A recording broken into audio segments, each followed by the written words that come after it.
Hello, my friend. Today I will tell you another long-forgotten legend. Close your eyes and let the magic transport you to Middle-earth. Our journey begins.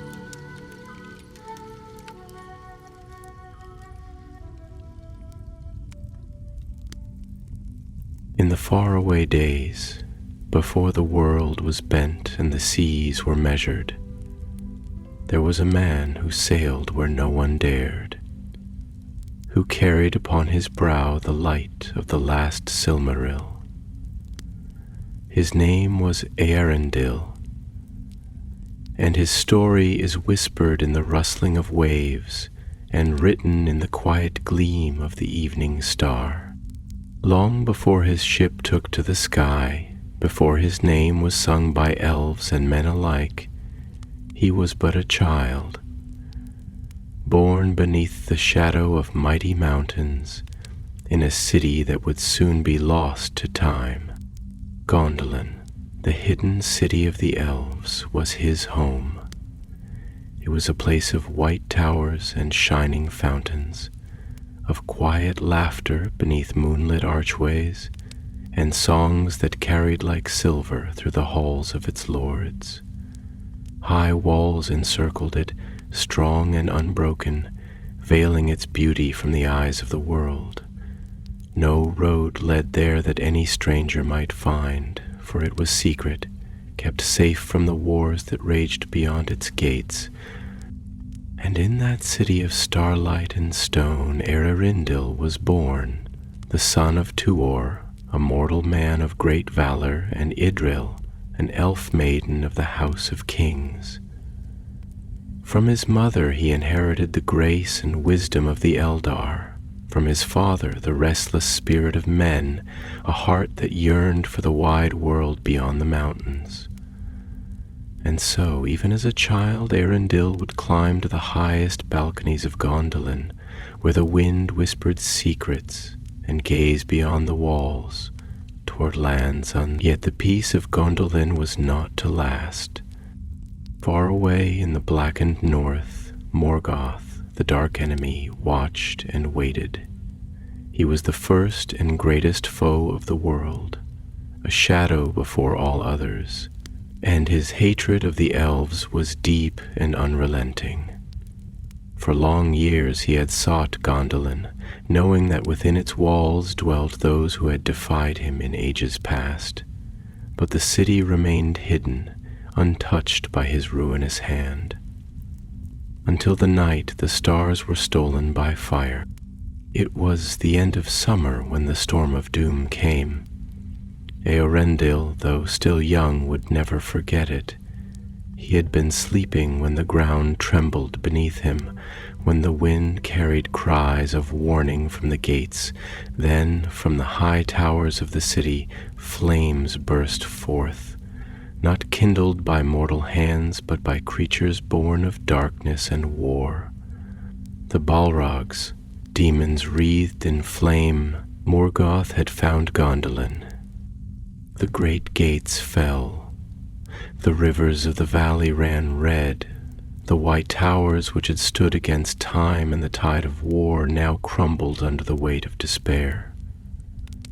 The elves fought valiantly, led by Eärendil's grandfather Turgon the king, and by mighty warriors who would be remembered in song. But against the hosts of Morgoth they were outnumbered, outmatched. Tuor, with Eärendil at his side, gathered those who still lived, leading them through a secret passage carved in secrecy beneath the mountains. And there, in the cold shadows of the escape, Eärendil ran, his small hands clutching his mother's as behind them the city burned. By the time the sun rose again, Gondolin was no more. For many weeks, those who had survived wandered the wilderness, seeking refuge.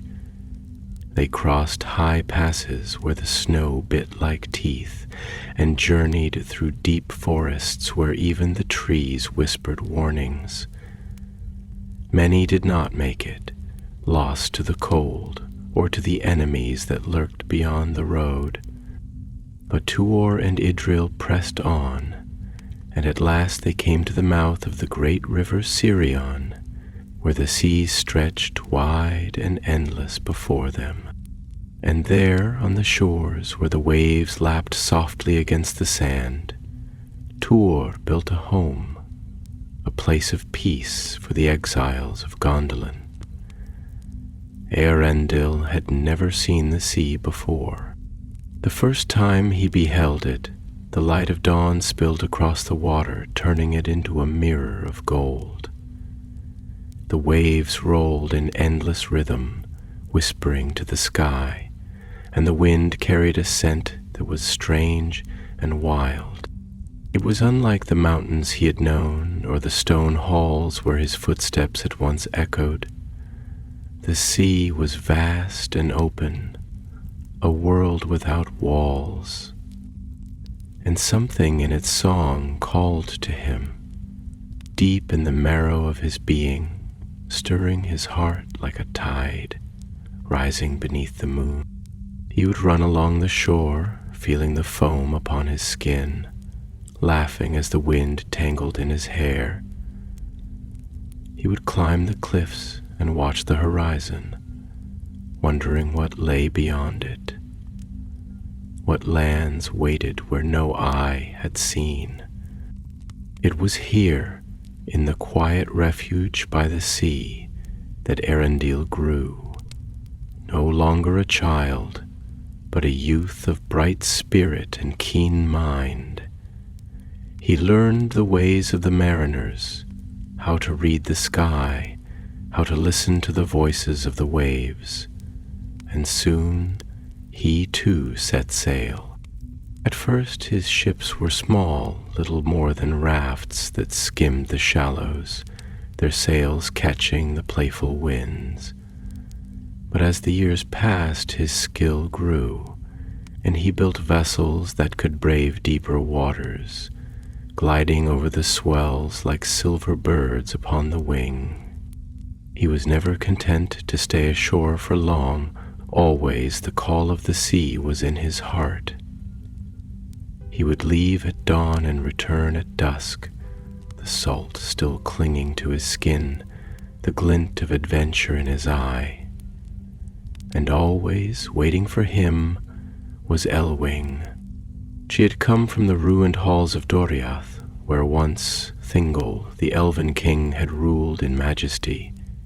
She too was an exile, a child of loss, and yet her spirit was unbroken, her laughter like sunlight on the waves. Eärendil loved her, though he did not yet have the words to name it. But fate does not rest, even by the shores of peace. Far away, in the depths of Angband, Morgoth wove his webs of shadow, and even as Eärendil set his sails to the wind, his path was already being written in stars and in sorrow. For the sea, which had given him dreams, would soon carry him into legend, and his ship, which had kissed only the waves, would soon learn to fly. The wind moved like a restless spirit over the sea, curling in slow, deliberate spirals across the surface of the water, whispering its quiet songs into the ears of the wandering waves. The light of the westering sun stretched long and golden over the horizon, breaking against the crests of the waves like liquid fire, slipping through the tangled, salt-silvered strands of Eärendil's hair as he stood upon the prow of his ship, his gaze turned ever outward, where the sky kissed the sea in a haze of distant blue. His breath came slow and steady, deep with the rhythm of the tide, and in his chest, beneath the woven tunic that smelled of salt and wind and travel, his heart was restless. It had always been restless, even in the days of his childhood, when he had stood upon the cliffs of Sirion, watching the gulls ride the air with the ease of those who had never known what it was to be bound to the earth. Even now, even here, upon the deck of his own ship, where the wood beneath his feet had been carved by his own hands, where the sails had been woven beneath the watchful eyes of the Eldar who had made their home by the shore, he felt the quiet, unrelenting pull of something beyond the world he knew, something unseen, unknowable, calling him toward the horizon, whispering promises in a language older than stone, older than the trees that lined the shores he had left behind. It was a longing he could not name, a yearning so deep it felt as if it had been carved into his bones before ever he had drawn breath. He closed his eyes for a moment, letting the wind wash over him, feeling the weight of his thoughts pressing heavy upon his ribs, heavier than the ship's anchor, heavier than the silence of the ocean beneath the stars. He had sailed these waters since the days of his youth, and yet the horizon remained as distant as it had always been, as unreachable as the lands of Aman, where the Valar sat in their shining halls, untouched by the griefs of the world. Behind him the sea sighed against the hull, the ship cutting through the water with slow, measured grace, like a bird gliding upon unseen currents. Somewhere behind him, in the quiet that stretched between each rolling wave, he heard a footstep, light and measured, the soft brush of fabric against wood, and then the voice that had become more familiar to him than the voice of the sea itself. "Eärendil," Elwing murmured, her voice low and lilting, as if it too had been shaped by the waves, softened by the hush of the tide. "You stand always at the prow, always looking ahead, always seeking something beyond the horizon, beyond the world we have been given. Tell me, what do you see there? What do you seek?"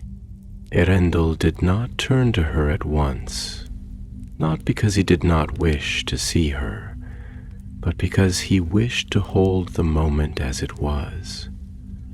Her voice behind him, her presence near but not yet within reach, the space between them charged with the quiet weight of the unspoken. At last he sighed, his shoulders shifting slightly, and when he turned, his gaze found hers in the dimming light.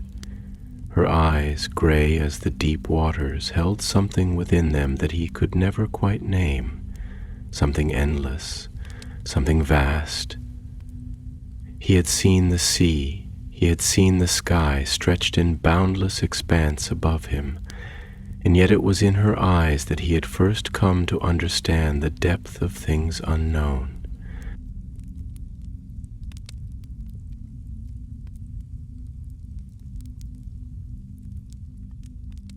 "I do not know," he admitted, his voice hushed, his words slow and careful, as if shaping them from the air itself was an act of reverence. "Or perhaps I know too well, and yet cannot give it a name.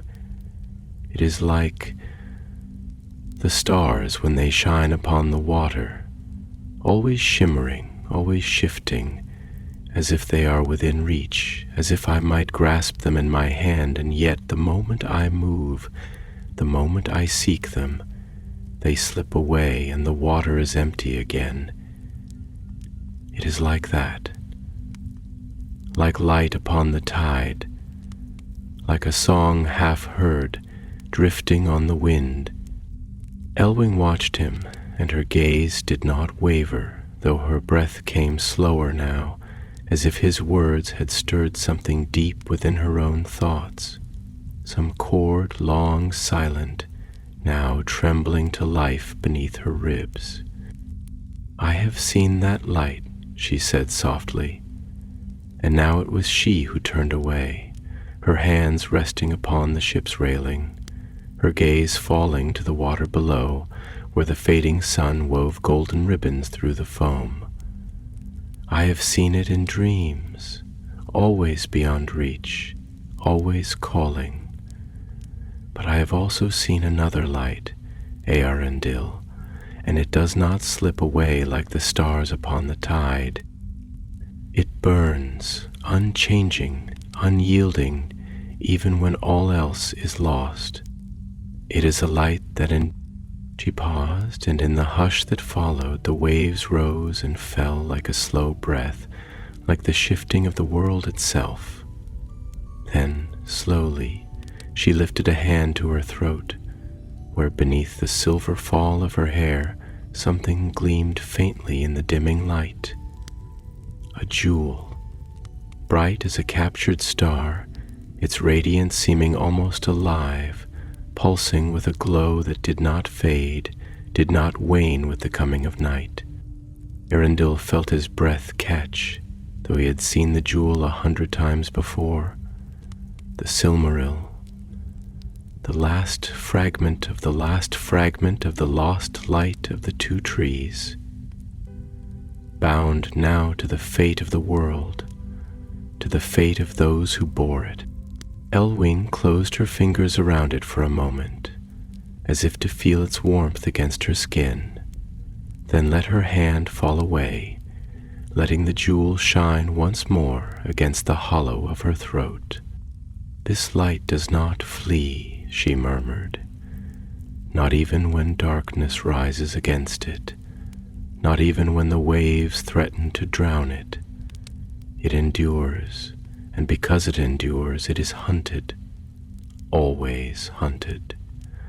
I wonder sometimes if you seek the stars because they are beyond reach, because they are safe from hands that would claim them. But this light, this Silmaril, it is within reach, and because of that, it is never safe." Eärendil was silent. The words settled around him like mist, clinging to his skin, sinking into the marrow of his bones. He thought of the sea, of the distant lands he had never seen, of the endless sky and the light that flickered upon the water. But now, more than any of these, he thought of the Silmaril and the weight it carried, the burden that lay upon it. He reached for Elwing's hand, his fingers closing gently over hers, feeling the warmth of her skin, the steady pulse beneath it. He did not speak, for there were no words, not yet. But the wind whispered through the sails, and the sea sighed against the hull, and the horizon stretched before them, waiting. And somewhere beyond the edge of the world, the doom of Eärendil was already being written in the light of the stars.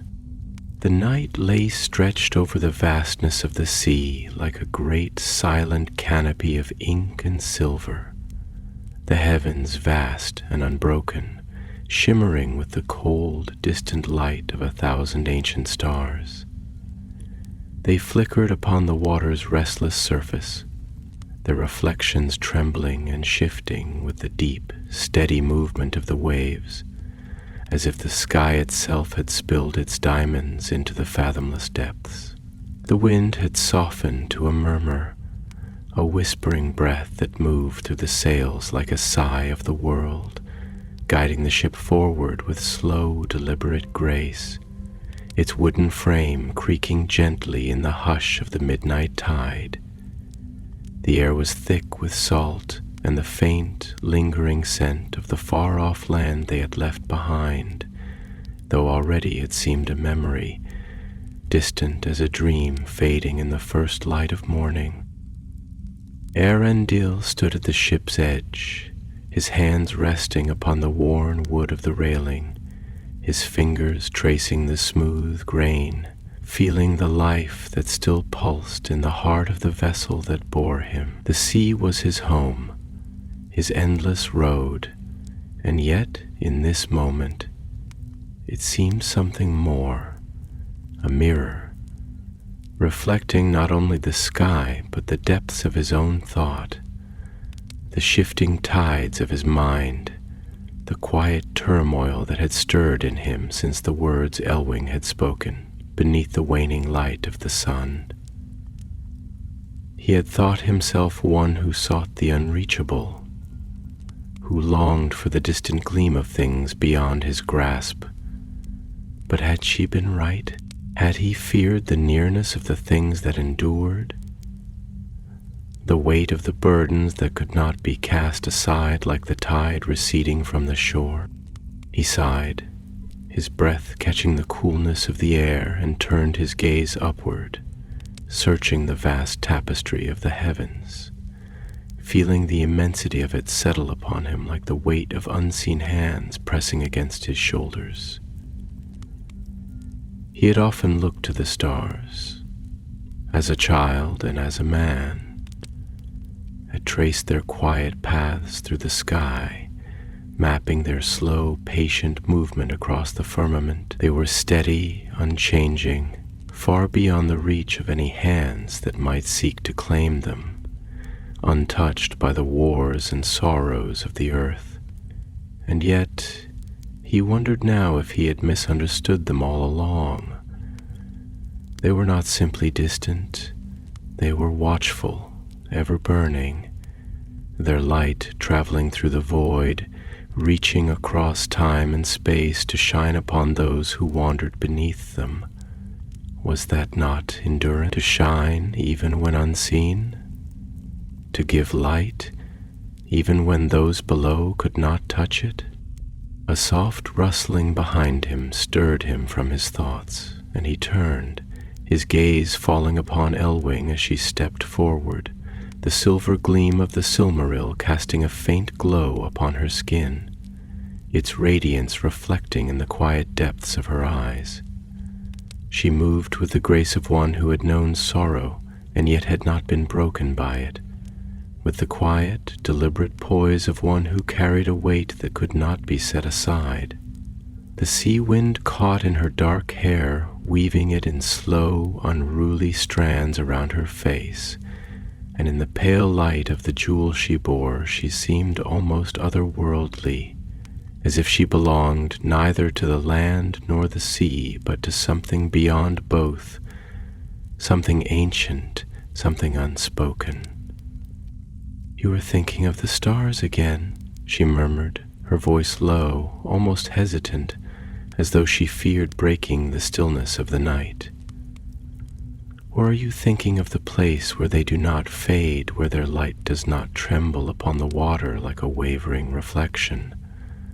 Are you thinking of the lands beyond the horizon?" Eärendil let out a slow breath, turning back to the sea, watching as the water shifted and rolled beneath the starlight. He did not answer at once, for there were too many answers, too many thoughts tangled together in the quiet corridors of his mind.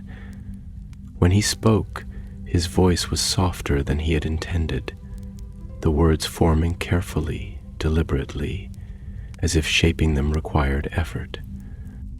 "I do not know," he admitted at last, his gaze distant. "I look upon the stars and I wonder if they have always been waiting, if they have always known more than we do. They seem unchanged, and yet they burn. They are not unmoving. They travel, though we do not see their journey. They send their light across the vastness of the sky, and even when they are gone, their light remains. Is that not a kind of endurance, a kind of fate? And yet they are silent. They do not answer. They do not reach for us, though we reach for them."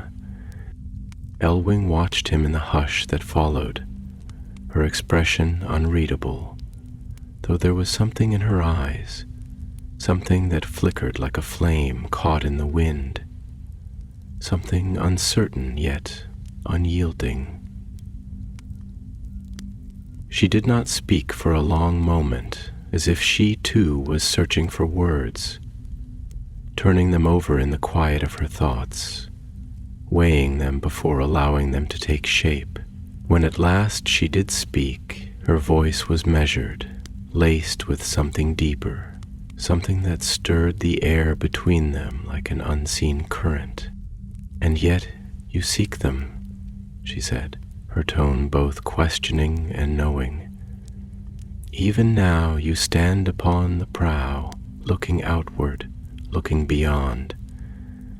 Is it because you wish to find them, or because you fear what is behind you?" Eärendil turned sharply, his gaze locking onto hers, and for a moment the world seemed to still, the waves quieting, the wind holding its breath.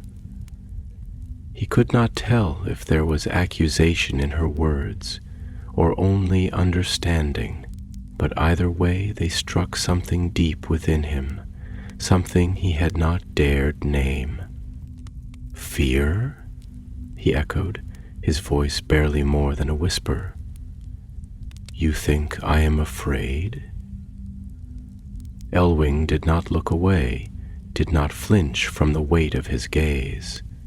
She lifted a hand, her fingers brushing against the Silmaril at her throat, the light of it catching against her skin. "I think," she said slowly, "that we all fear something, even when we do not name it. I think you fear the weight of things that do not fade, that do not slip away like the tide. You have always sought the distant, the unreachable, and yet the light that endures is here, in your hands, within your grasp. It is not only the stars that wait, it is the earth and the sea, and those who walk upon it. And yet you are always looking beyond."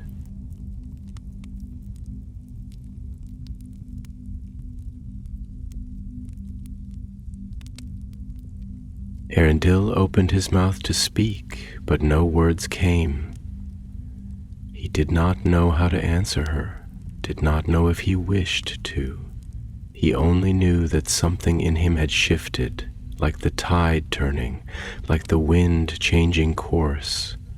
He looked down at her hand, where it rested against the Silmaril, and he thought of the burden it carried, the history it held. He thought of the light, not distant, not untouchable, but near, pressing against her skin, bound to the fate of their world. The silence stretched between them, and the ship moved onward, cutting through the dark water, its sails whispering against the wind. Above them the stars watched, patient, unchanging. But Eärendil was no longer certain they were silent. The sea stretched in all directions, an endless expanse of liquid darkness, where the sky and water became one great, unknowable void.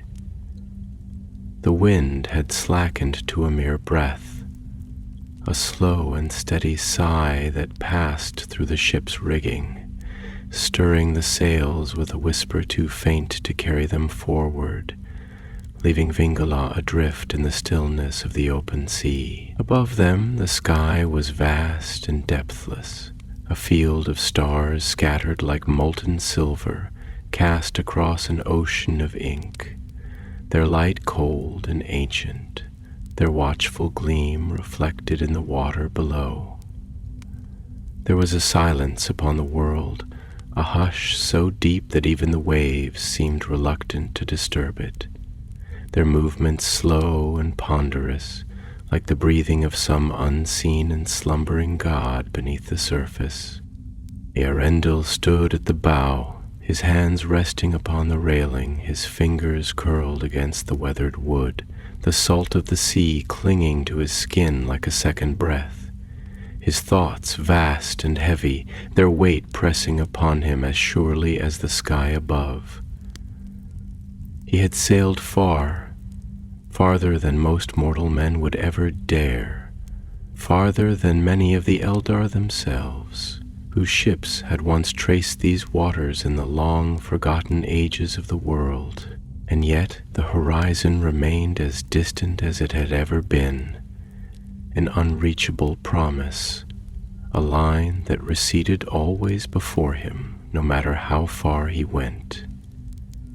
It was an illusion, that horizon, always there, always visible, yet never truly attainable, never anything more than an idea, a boundary that existed only in the mind of those who sought it.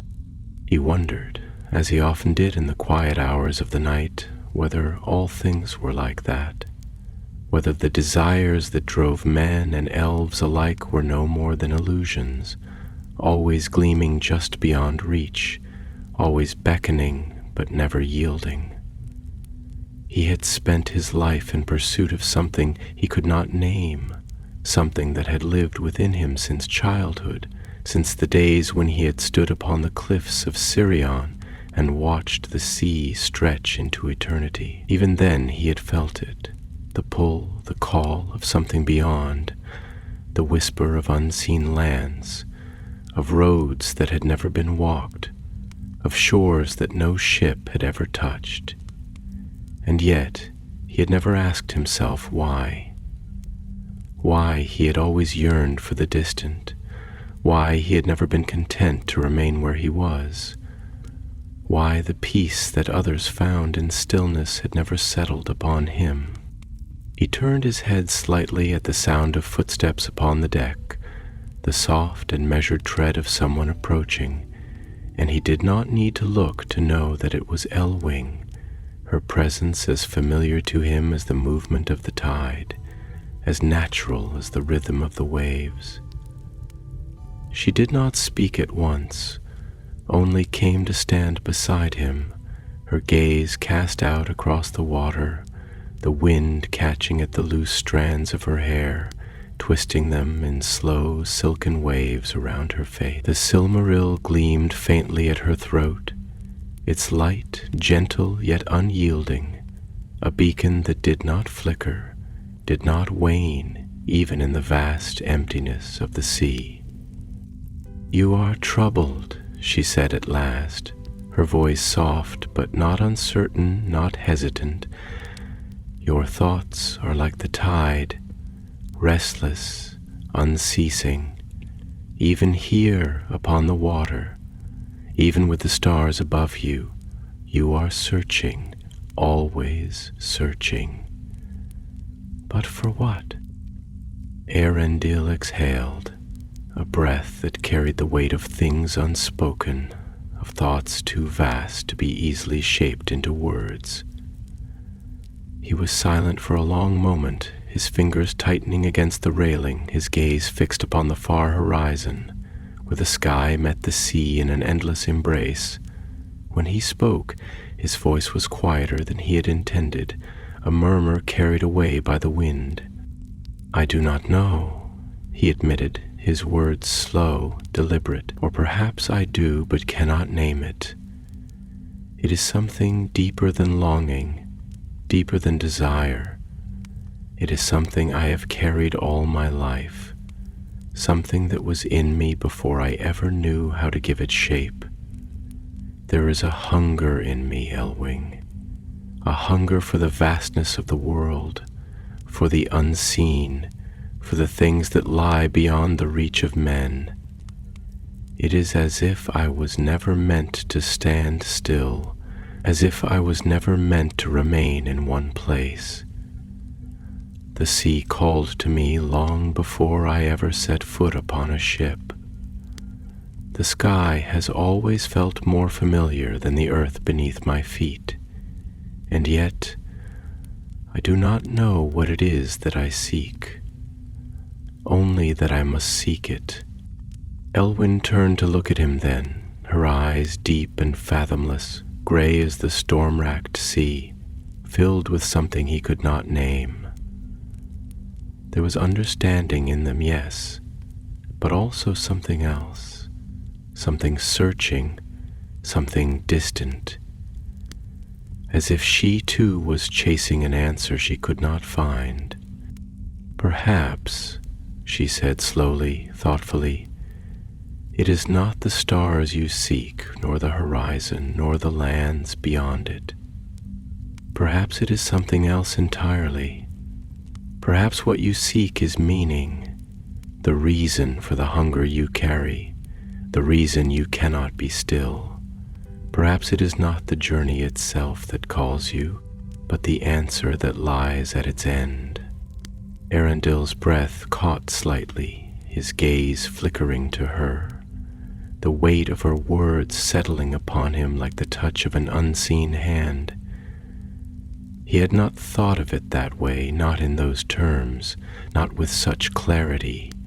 He had always thought of himself as one who sought the horizon, as one who followed the call of the sea for the sake of the journey itself. But what if it was more than that? What if what he truly sought was not the distant lands, not the unseen shores, but the reason he had never been able to let them go? He did not answer at once. Instead, he reached out, his fingers brushing lightly against hers where they rested upon the railing. A brief, fleeting touch, the warmth of her skin, a quiet anchor in the vastness of the night. "And you?" he asked at last, his voice barely more than a whisper. "What do you seek, Elwing?" She did not look away, did not break the quiet connection between them. She lifted a hand, her fingers grazing the Silmaril at her throat, the light of it casting a faint glow upon her skin, illuminating the delicate curve of her jaw, the quiet determination in her eyes. "I seek a place where the light does not fade," she said, her voice steady, certain, "a place where hope endures, even when all else is lost." The Silmaril is not only a jewel, it is a memory of the world before the darkness came. It is a fragment of the light that was stolen, a piece of what was once whole. I seek a world where such light is not only a relic, not only something to be hunted and claimed, but something that is given freely, something that belongs to all, not to the few who would wield it as a prize. Eärendil's throat tightened, something unspoken rising within him, something vast and weighty, something that felt like longing, but was not. "And do you believe such a place exists?" he asked. Elwing's fingers curled slightly around the jewel, and for a moment she was silent. Then, softly, she answered, "I must." The sea moved around them, the waves whispering against the hull, the stars turning slowly in their endless dance. The night held them both in its vast embrace, and somewhere beyond the horizon, beyond the reach of sight, beyond the boundaries of the world as they knew it, fate was waiting. The sky above stretched vast and eternal, an expanse of midnight blue streaked with rivers of silver fire where the stars burned in the heavens, distant and unchanging.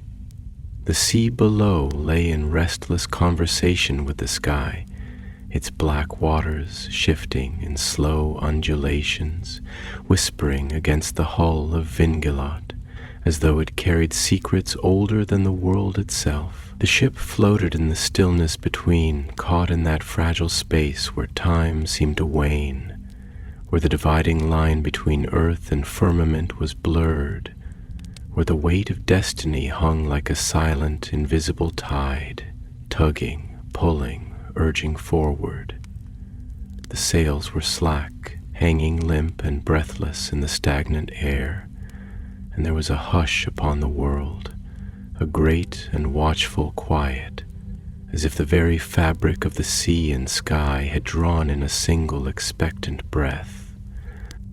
Eärendil stood at the prow, his posture unmoving, his hands curled loosely around the polished railing, his gaze lost in the expanse beyond, though whether he looked outward or inward he could not tell. His thoughts were a tide within him, pulling in two directions at once. One towards the endlessness of the unknown, the distant and unreachable places where no ship had yet sailed, where the horizons promised something more than the world he had known, and the other towards Elwing, towards the soft gleam of the Silmaril, towards the quiet certainty in her voice when she had spoken of the light that did not fade, of the hope that must endure. Hope. It was such a fragile thing, so easily shattered, so easily turned to dust in the hands of those who sought to claim it. He had seen hope dashed against the shores of ruin, had seen it abandoned in the eyes of those who had lost their homes, their people, their past. Gondor had been a place of hope once, a city of high towers and white walls, a place that had stood untouched by war, hidden from the ruin that had spread across the world like a slow and creeping, and yet it had fallen, it had burned, it had crumbled to nothing beneath the iron hand of Morgoth's wrath. And the people who had once walked its streets had been scattered like embers in the wind, left to wander the world as exiles, forever carrying the weight of what had been lost. And now, here upon the sea beneath the open sky, with the silence stretching wide around him, he felt that weight still, that endless question that had no answer, that wound that had no healing. Was hope a thing that could be carried, or was it only something that flickered in the moments before it was lost? Could it truly endure, as Elwing had said? Or was it nothing more than an illusion, a trick of the light, like the shimmer of stars upon the water, always shifting, always fading, always slipping from the grasp the moment one reached for it?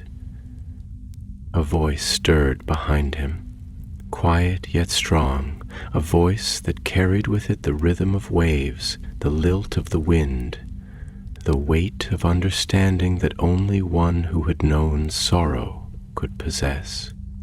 "You do not sleep," Elwing said, and it was not a question but an observation, spoken with the knowing of one who had watched him stand upon this very place, night after night, gazing outward with that same look in his eyes, as if he was forever reaching for something unseen. She moved to stand beside him, her presence a quiet anchor in the vastness, her hand resting lightly against the railing, her fingers pale against the dark, weather-worn wood. The Silmaril at her throat burned softly, its light untouched by the darkness, a steady gleam that illuminated the fine contours of her face, catching in the loose strands of her hair, turning them to silver as they stirred in the lightest breath of wind. Eärendil did not look at her at first, his gaze still held by the endless stretch of the sea, by the silent heavens above, by the weight of the questions that had no answers. When he spoke, his voice was low, thoughtful, as if he was speaking not only to her but to himself, to the sky, to the nameless longing that had always lived within him. "There is a silence here," he murmured, his fingers tracing the grain of the wood beneath his hands, feeling the roughness, the life that had once grown in it, before it had been shaped into the vessel that now bore him across the world. A silence that feels as though it is waiting for something, as though the world itself is listening.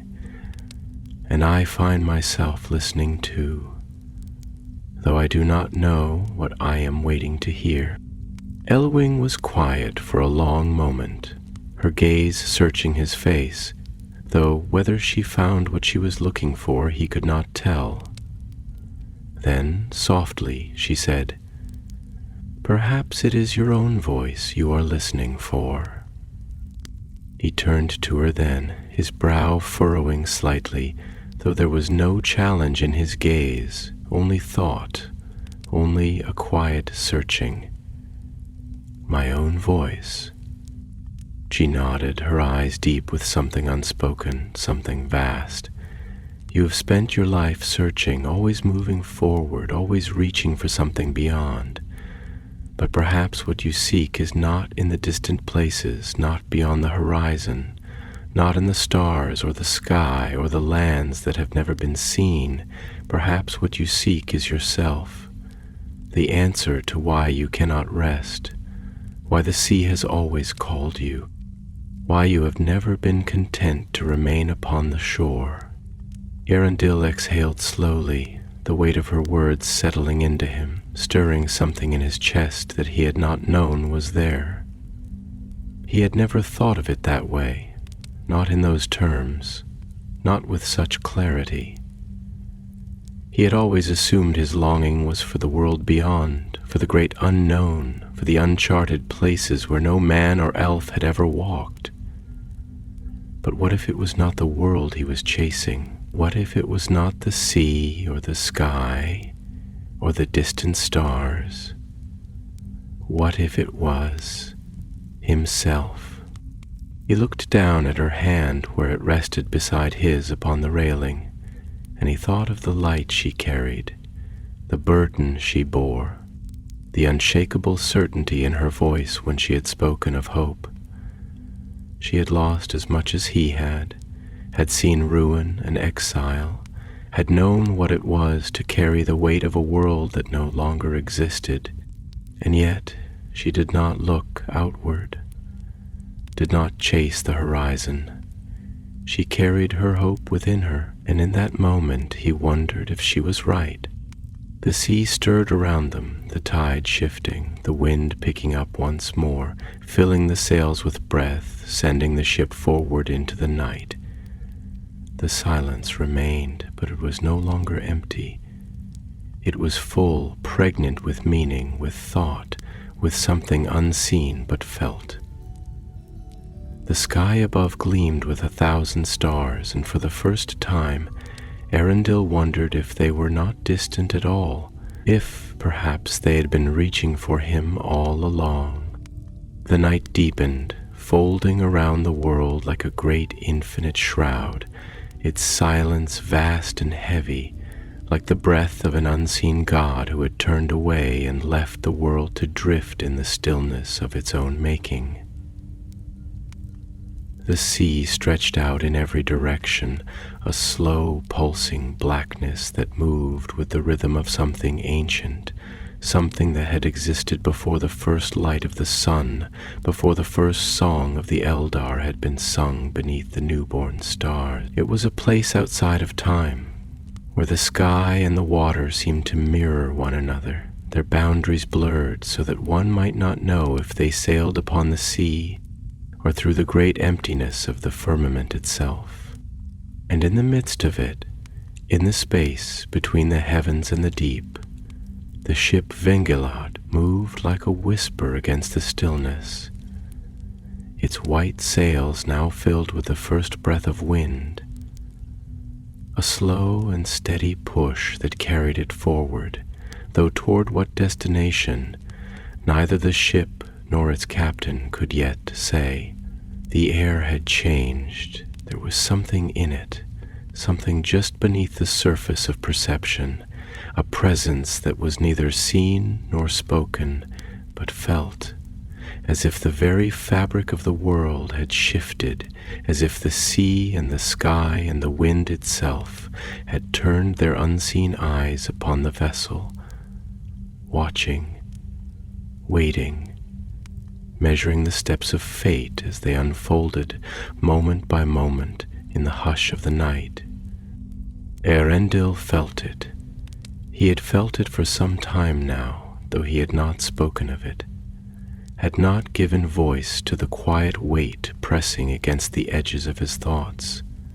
the strange and wordless certainty that they were being drawn towards something, as though an unseen hand had reached from the darkness beyond the world and set them upon a path that had been waiting since before they had even drawn breath. He stood at the prow as he always did, his hands curled against the worn wood of the railing, his fingers tracing the familiar grooves, feeling the pulse of the ship beneath his skin, as if he might, through touch alone, come to understand where it was they were being led. Behind him, Elwing moved in the silence, her steps slow, deliberate, as if she too felt the weight of unseen things pressing against the night, shaping the air around them in ways that could not be named. The Silmaril at her throat burned with a steady, unwavering light, its glow soft yet unyielding, illuminating the fine planes of her face, the silver thread darkness of her hair, the quiet intensity in her eyes as she stepped forward and came to stand beside him. For a long moment, neither of them spoke, their gazes held by the endless dark of the horizon, by the vastness that surrounded them, by the feeling that they had crossed into a space that was no longer entirely of the world they had known. Then, at last, it was Elwing who broke the silence, her voice low, threaded with thought, with the weight of something deeper than mere words. "There is something strange in the air tonight," she murmured, her hands resting lightly upon the railing, her fingers splaying across the wood as if she might feel what he felt, as if she too sought answers in the quiet breath of the ship beneath them. "Do you sense it? The sea, it is different. The wind carries something within it, something I cannot name. It feels as though we are being watched."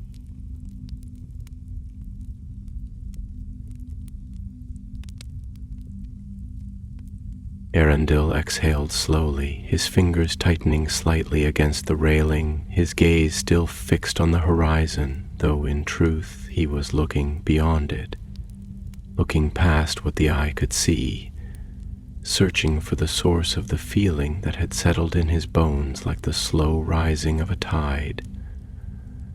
"I have felt it for some time now," he admitted, his voice quieter than hers, almost as if he feared to disturb the silence, as if to name the feeling would make it real.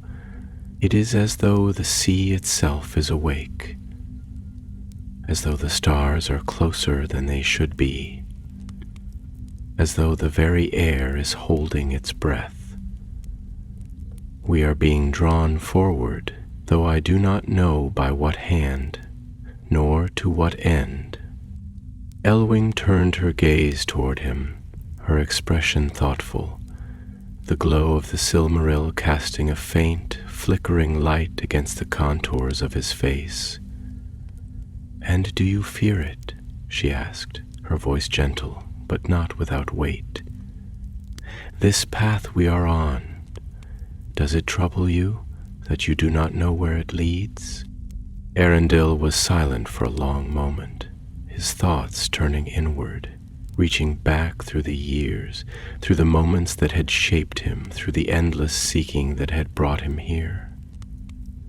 He had always longed for the unknown, had always yearned for the horizon, for the places beyond sight, for the things that could not be named. And yet there was something different in this. This was not the chasing of an untethered dream. This was not the seeking of something unread. This was something else. This was a path laid before them, a course set not by his own hands, but by something greater, something beyond him. And that, more than the sea, more than the sky, more than all the distances he had ever longed to cross, that was what unsettled him. "I do not fear the journey," he he said at last, his voice measured, thoughtful, the weight of his words deliberate. I have never feared the journey. I have sought it all my life. But this is different. This is not merely the pull of the horizon, the hunger for the unknown.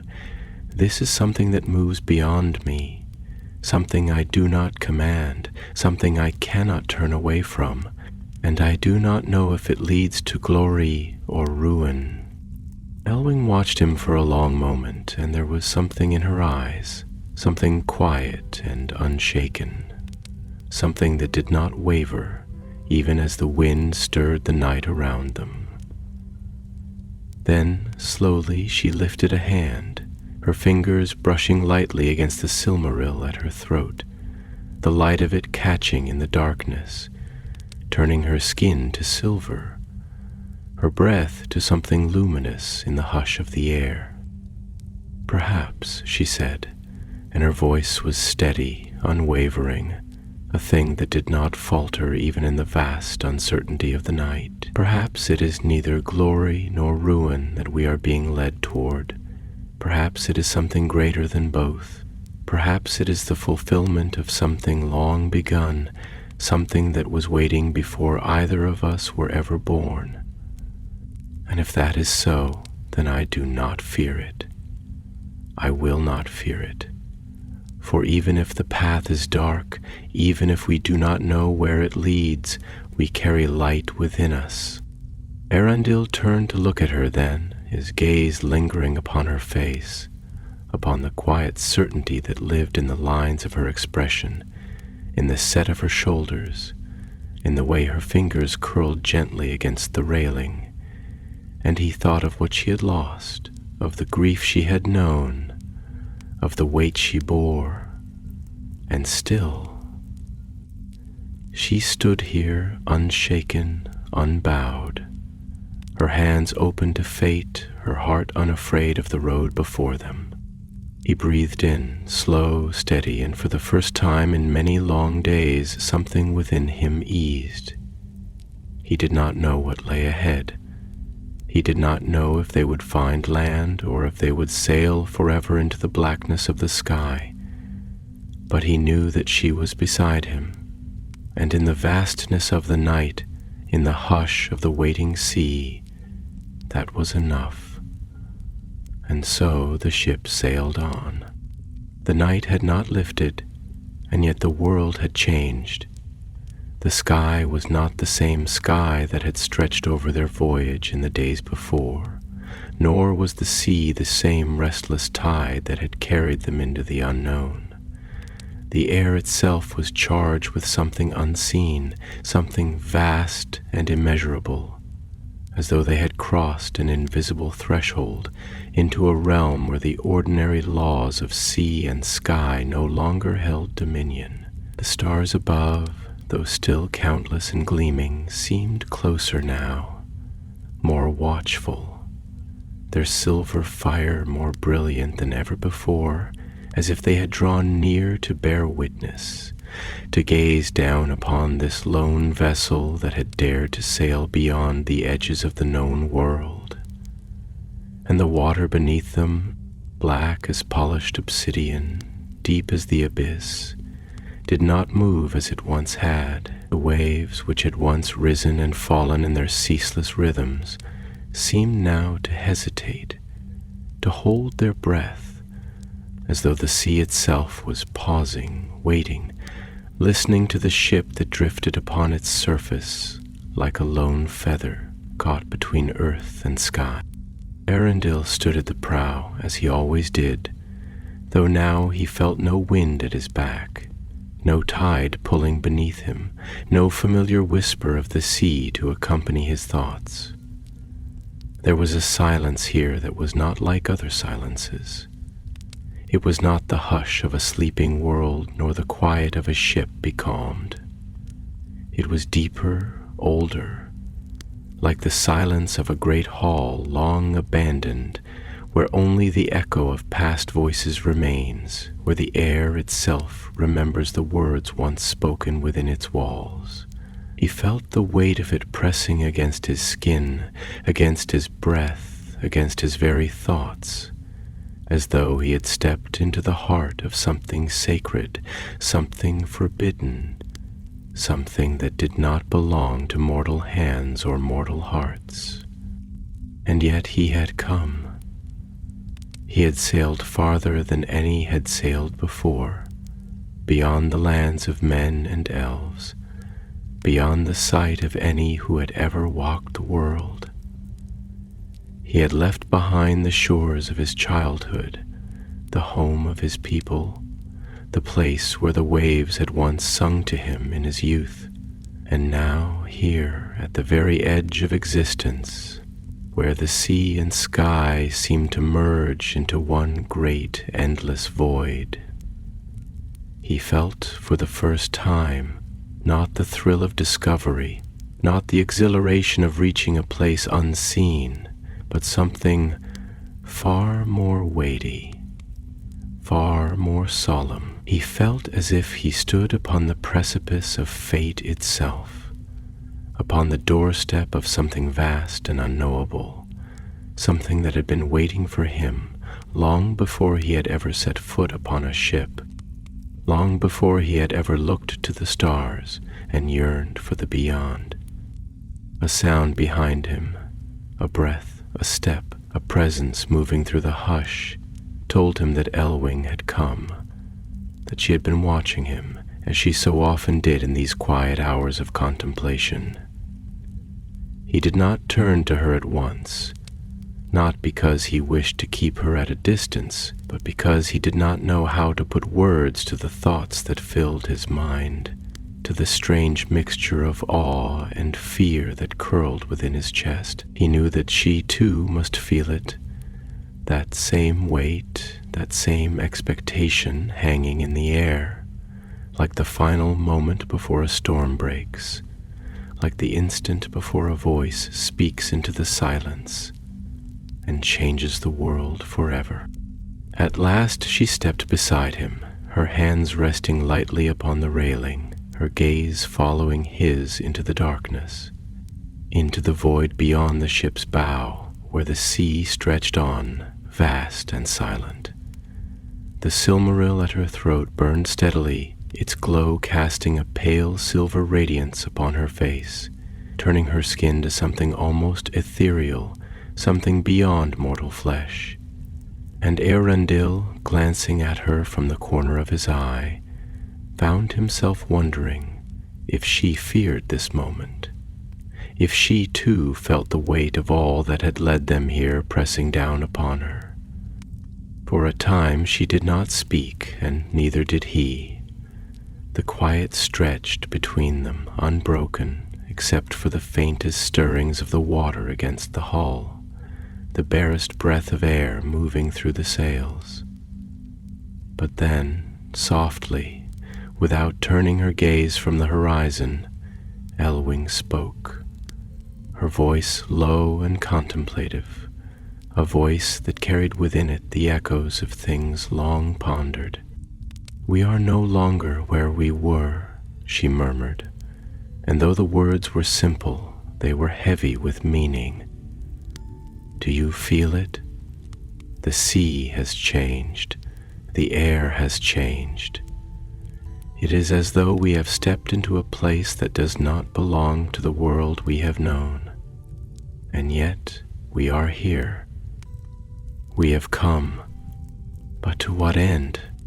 Eärendil exhaled slowly, his grip tightening upon the railing, his gaze still held by the abyss ahead. "I do not know," he admitted, his voice quieter than hers, though no less weighted. "But I do not think this place is empty. I do not think we are alone." Elwing turned her head slightly, her eyes meeting his, searching.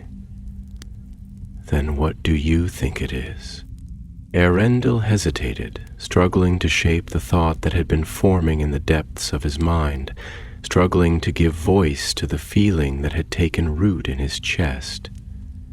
"It feels," he said at last, as though we have crossed into the space between things, not land, not sea, not sky, something else, something that was not meant to be reached, and yet something that has always been waiting.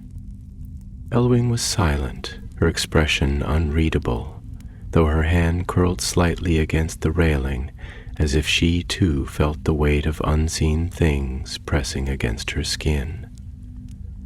When she spoke again, her voice was softer, almost a whisper.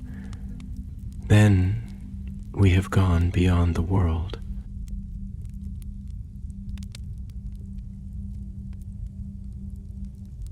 Eärendil turned to her fully now, his breath catching slightly in his throat, for there was something in her face, something in her voice that sent a shiver through him.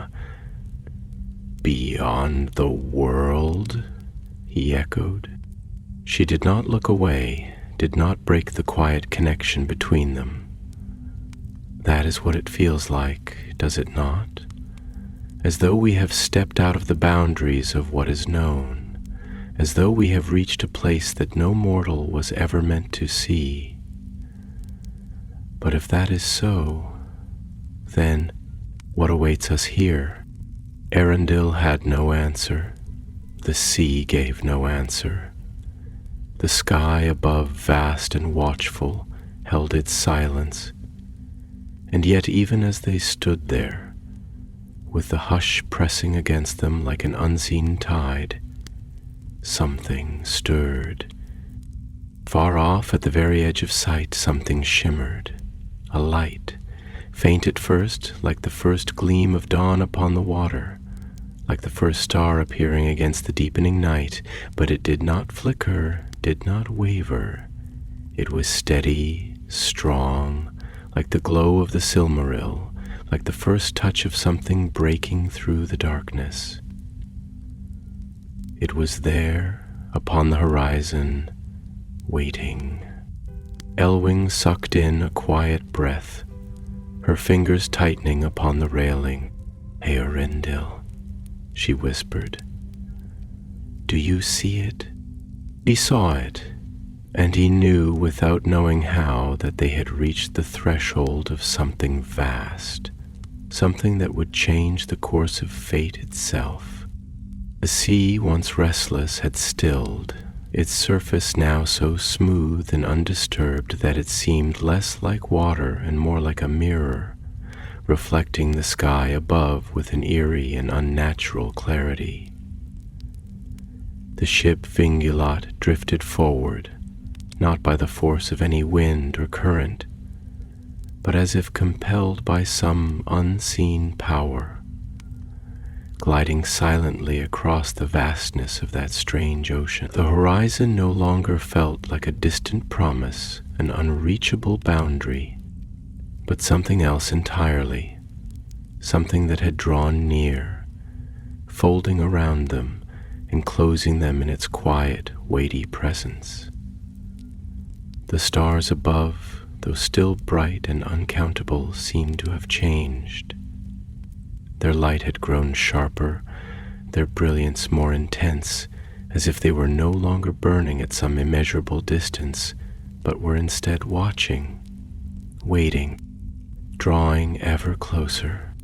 Eärendil had sailed many seas, had seen the waters in every hue, from the turquoise clarity of the shores of Beleriand to the storm-racked gray of the open ocean, from the deep, dark blue of the northern waves to the golden, glowing foam where the sun dipped below the western rim of the world. But this was not the sea as he had ever known it. It was something else, something beyond the boundaries of the world, something that was not merely a body of water stretching between lands, but a threshold, a veil between what was known and what was not. He stood at the prow of his ship, unmoving, his hands curled around the polished railing, his eyes fixed upon the point of light that shimmered upon the horizon. It had grown, not in size, but in depth. as though it were not merely a distant glow, but something alive, something with presence and gravity, something that existed beyond the confines of time.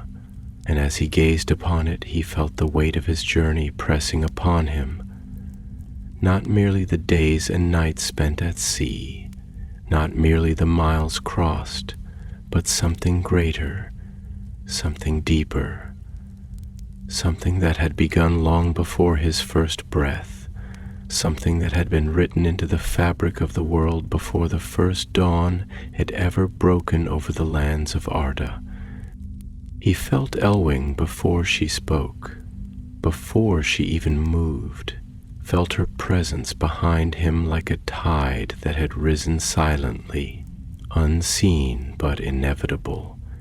And when she stepped forward, coming to stand beside him, he did not turn to her at once, did not break his gaze from that distant, waiting light.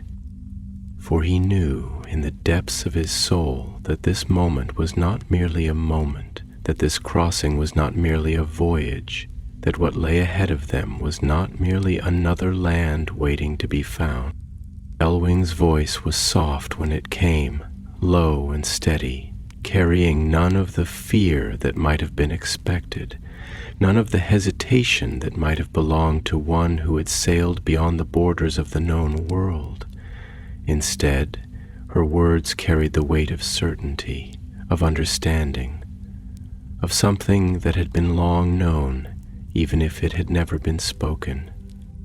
"I have dreamt of this place before," she murmured, her fingers brushing against the railing, the light of the Silmaril at her throat casting long, pale reflections upon the smooth black water below. "Not as a child, not in the days of my youth, but in the nights since we left the shores of Middle-earth. I have seen it in my sleep, though I did not understand it then. A sea that is not a sea, a sky that watches, a light that does not flicker, that does not wane, that is not bound by time. And now we have come to it." Eärendil turned his head slightly then, his gaze flickering toward her, though the weight of that distant glow still held a part of him fast. "And in your dreams?" he asked, his voice quieter than hers, threaded with something unreadable. "Did we pass beyond? Did we find what lay at the end?" Elwing's lips parted, and for a moment there was only the hush of the world around them, the silent sea, the silent sky, the silent weight of fate pressing upon them like a tide that could not be turned back. Then, slowly, she shook her head. "No," she whispered. "In my dreams I never saw what lay beyond, only the light, only the moment before the crossing, and then I would wake." Eärendil exhaled, a slow and measured breath, though there was something inside him that quickened, something that stirred like a wind that had been waiting just beyond reach. He had sought this all his life, though he had never known its name, though he had never known where the road would lead. He had been called, though he had never understood by whom. He had left behind the world of men and elves, the shores of his childhood, the home that had once been his, in search of something unseen. And now, at the threshold, he found that he was no longer certain of anything at all. "It is a strange thing," he said at last, his voice barely more than a murmur, his gaze returning to the horizon, to the light that shimmered there, vast and waiting. To seek a thing for so long, to chase a vision without name, to give everything to the road that leads to it, and then, at the final step, to wonder if you were ever meant to take it at all. Elwing turned to him then, fully, her expression unreadable, though the glow of the Silmaril caught in the depths of her eyes, turning them to silver, making her seem for a moment like something beyond mortal flesh, like something that belonged to the sky, to the sea, to the light itself. "But we have come," she said, and there was no hesitation in her voice, no wavering in the way her hands rested upon the railing, steady and still. "We have sailed where none have sailed before. We have crossed the boundaries that have held the world in place. And now we are here. There is no turning back, Eärendil, and even if we could, I do not think you would want to." Eärendil let out a soft, almost breathless chuckle, though there was no humor in it, only a quiet and tired understanding. "No," he admitted, and his fingers, which had been curled so tightly around the wood, loosened slightly, his shoulders settling. "No, I would not." For a long moment they stood there together, two souls upon the edge of fate, upon the precipice of something greater than themselves, upon the threshold of something that had been waiting since before the first dawn. The ship drifted forward, ever closer to that waiting light, and the stars above gleamed ever brighter, ever sharper, as though they too were drawing near. Then without warning the sea stirred, not with wind, not with wave, but with something else entirely. The surface shivered, not from any current, but as if something vast, something unseen had moved beneath it, as if the water itself had suddenly woken from some deep and ageless sleep. A tremor passed through the ship, not violent but unmistakable, a sensation that was neither of storm nor of tide, but of power. The stars above flared, their light intensifying, and the distant glow upon the horizon pulsed. Once, like a heartbeat, Elwing inhaled sharply, her hand flying to the Silmaril, which had begun to burn with a brilliance she had never seen before, its light responding to something beyond itself, something vast, something unseen. "Eärendil," she breathed, and he, staring into the endless brightness that now stretched before them, understood with sudden, inescapable certainty that they had arrived. They had come to the shores of the undying lands.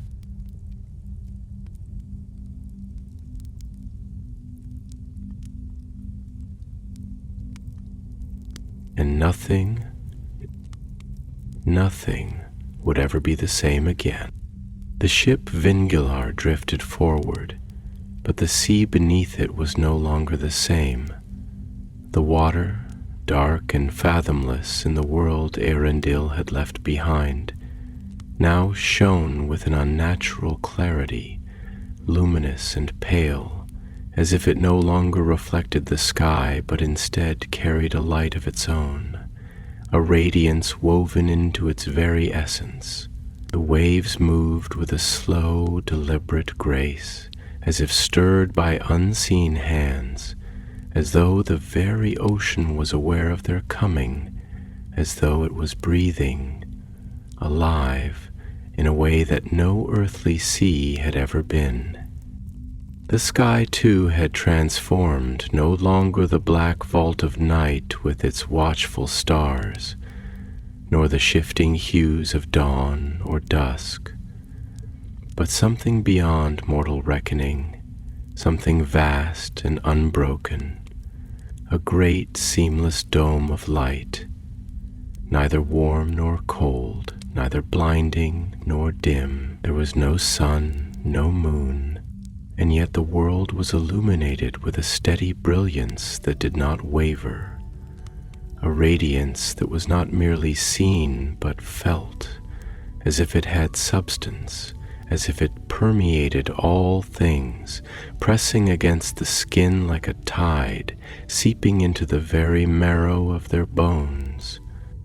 Eärendil stood motionless at the prow, his hands curled loosely around the polished railing, his gaze fixed upon the horizon that was no longer a horizon but a shore, though even that word felt insufficient to describe what lay ahead. It was land, yes, but not land as he had ever known it. Not a place of mere earth and stone and sky. The shores that had once seemed so distant, so unattainable, so lost to the world of men and elves, now stretched before him, gleaming with a light that did not belong to Middle-earth, a radiance that was untouched by the grief of the world, unspoiled by war, by sorrow, by the slow decay of time. The coastline was neither rugged nor shifting, neither barren nor overgrown, but perfect, as if it had been shaped by thought alone, a seamless harmony of form and beauty, unmarred by the passage of years. Trees rose along the gentle slopes beyond the shore, tall and white, their silver leaves rustling in a breeze that was felt but not seen, a wind that carried no scent of salt or rain, but something purer, something that did not belong to the changing seasons of the world. And in the far distance, rising from the heart of the land like a great and endless dream, stood the golden spires of Valinor. The breath caught in his throat, though he did not know why. He had imagined this place 1,000 times, had dreamed of it since the first moment he had heard the old stories, had envisioned it upon every wave he had ever sailed, and yet, standing here now, upon the threshold of something that was no longer a tale but a reality, he found that no thought, no dream, no legend could ever have prepared him for this. It was not merely beauty, it was not merely wonder, it was finality. The end of all roads, the place beyond seeking. And for the first time, Eärendil was forced to ask himself a question that had never before fully formed in his mind. What comes after the journey ends? A sound behind him, soft but certain, drew him from his thoughts, and he turned his head slightly, sensing before seeing that Elwing had stepped forward, her presence at his side as steady and unshaken as the light of the Silmaril she bore.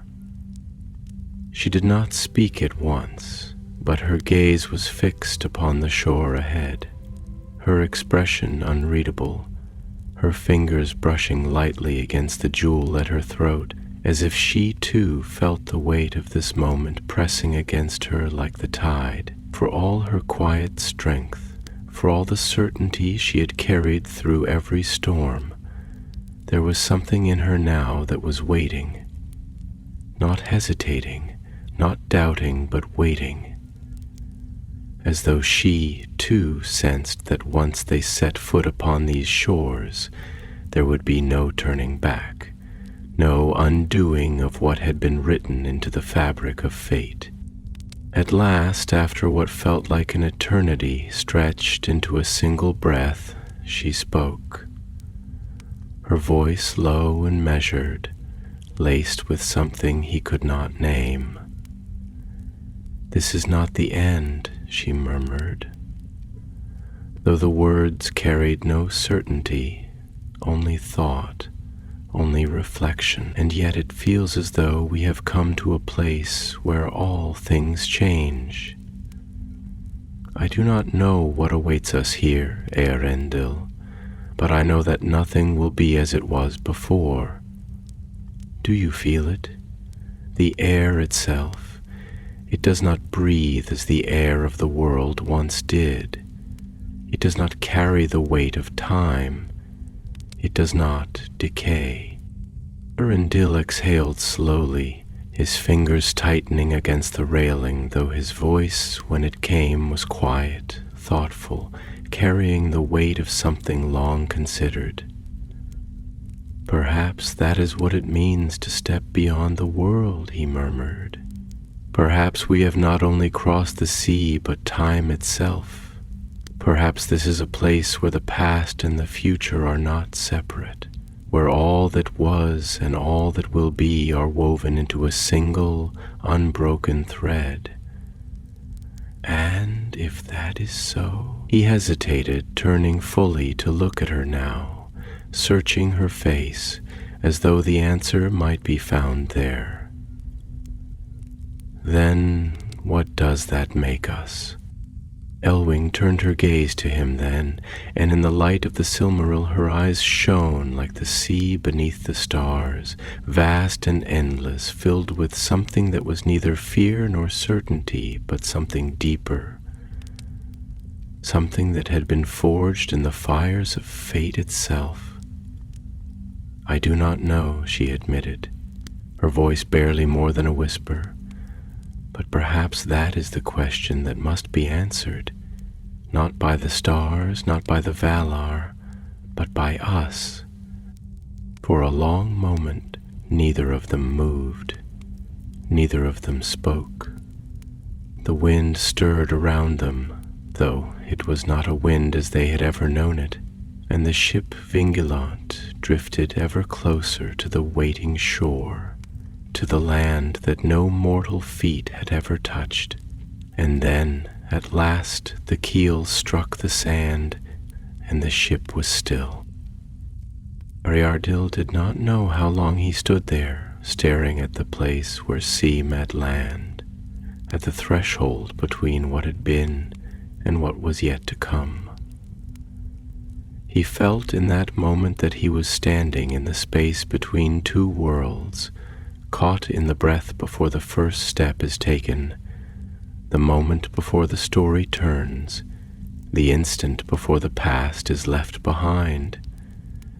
And then he moved. Slowly, deliberately, he stepped forward, his boots pressing against the sand, feeling for the first time the weight of this land beneath him. It did not yield as the earth of Middle-earth had. It did not sink beneath him. It was solid, yet light, as if it did not belong entirely to the world he had known, but to something greater, something beyond all things. And as he stood there upon the shores of Valinor, with the light of the Silmaril burning at Elwing's throat, he felt the last vestiges of his old life slipping away, dissolving into the tide. He had come to the land beyond the world, and nothing would ever be the same again.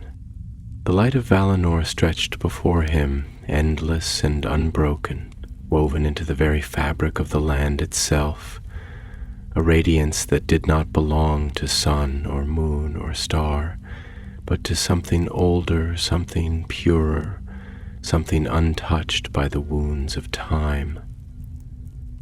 The very air shimmered with it, humming with an unseen song that seemed to vibrate through the very stones beneath his feet, a music that was not heard with the ears but felt in the bones, in the blood, in the deepest part of the soul.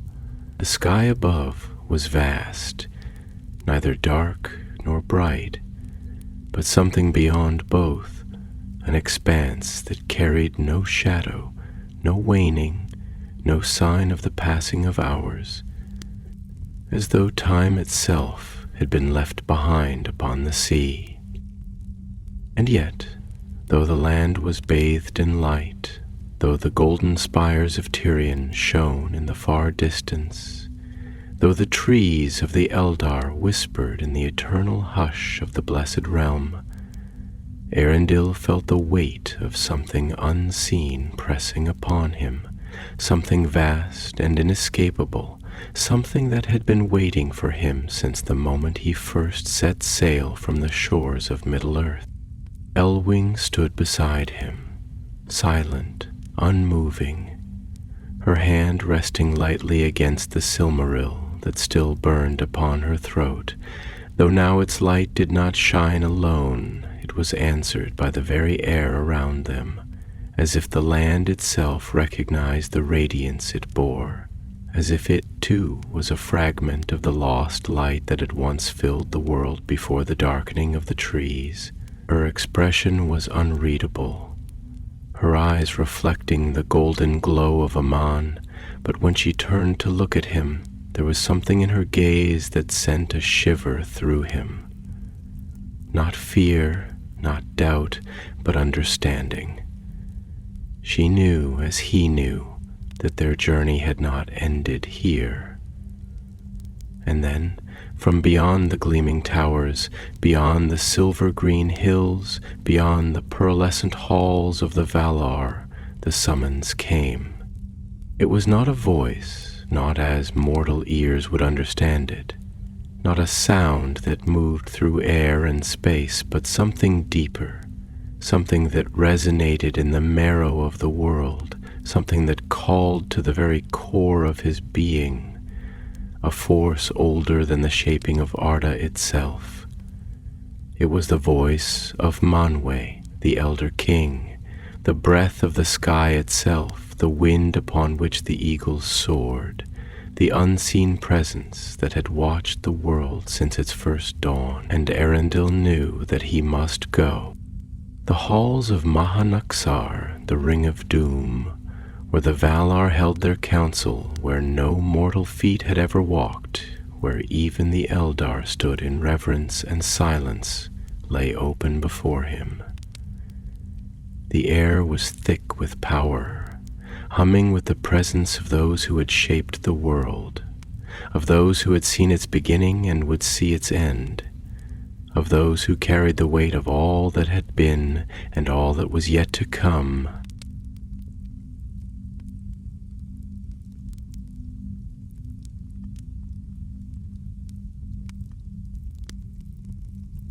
And there, upon the high thrones of the powers of Arda, sat Manwë Sulimo, Lord of the winds and the sky, clad in robes that shimmered like cloud and air, his gaze filled with the endless blue of the heavens. And beside him, Varda Elentari, she who had kindled the first stars, whose light filled the firmament, whose hands had woven the very constellations that had guided Eärendil's ship upon the seas. And all around them sat the other Valar, Aule the smith, master of stone and forge, Ulmo, the lord of waters, whose unseen hand had shaped the tides of fate, Orome the hunter, who had walked the lands before the rising of the sun, and Mandos, keeper of the halls of the dead, in whose gaze lay the unchangeable decrees of destiny itself. Eärendil stepped forward, alone, for though Elwing had come with him across the sea, this was his burden to bear, his fate to meet. He did not kneel, for no man nor elf nor Maya could bow before the Valar as a king bows before his sovereign.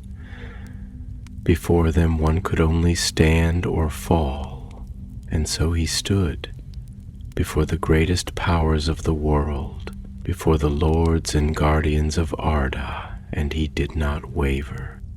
"Why have you come?"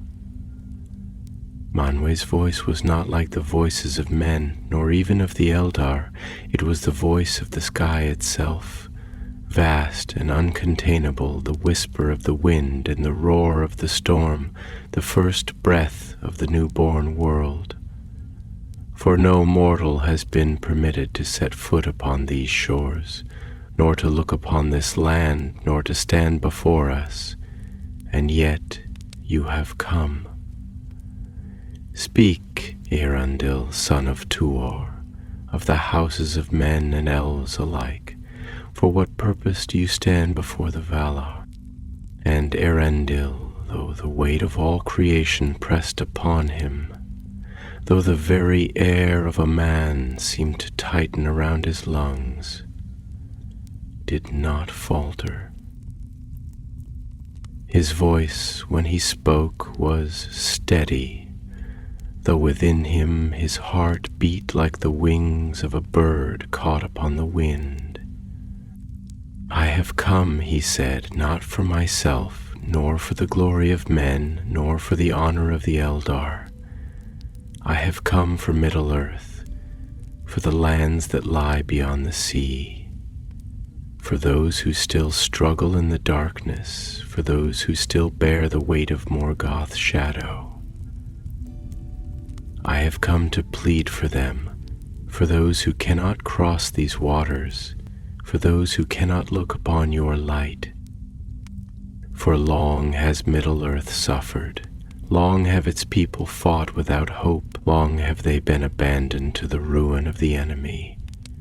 And I, who am neither wholly of men nor wholly of elves, who have been set upon the sea as one without a home, without a people, I come to ask that you remember them, that you do not forsake them, that you rise once more against the darkness that still consumes the world beyond these shores.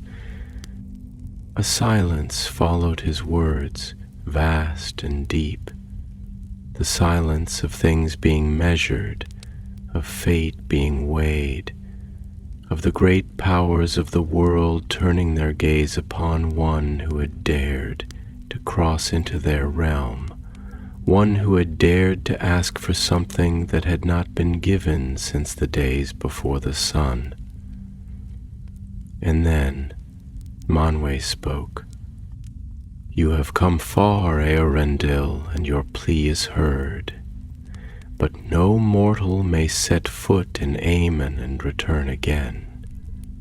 And so a choice is laid before you. You are of two kindreds, of men and of elves, and yet you may belong to but one. If you choose the fate of elves, you may remain here within the light of Valinor, beyond the reach of time. If you choose the fate of men, you must turn from these shores, never to return, never to see this land again. And Eärendil, though his heart longed for the light, though he had seen wonders beyond all imagining, knew his choice before the words had even left Manwë's lips. I will bear the fate of elves, he said, if only I may still serve those who dwell in the world beyond. I will not turn away from them. I will not forget. And so the decree was made. Eärendil would not walk among the living, nor return to the lands he had left behind. He would be set upon his ship, and his ship would be lifted beyond the circles of the world, into the sky itself, where he would sail forever. A star shining in the firmament, a light that would never fade, a beacon for all who wandered in darkness. Thus did Eärendil the mariner pass beyond the world of men, and from that day forth the evening star rose in the west, shining bright over the lands of Middle-earth, a light that would guide those lost upon the sea, a fire that would burn even when all other hope seemed lost. And so his name was never forgotten, for he had become the brightest star in the sky.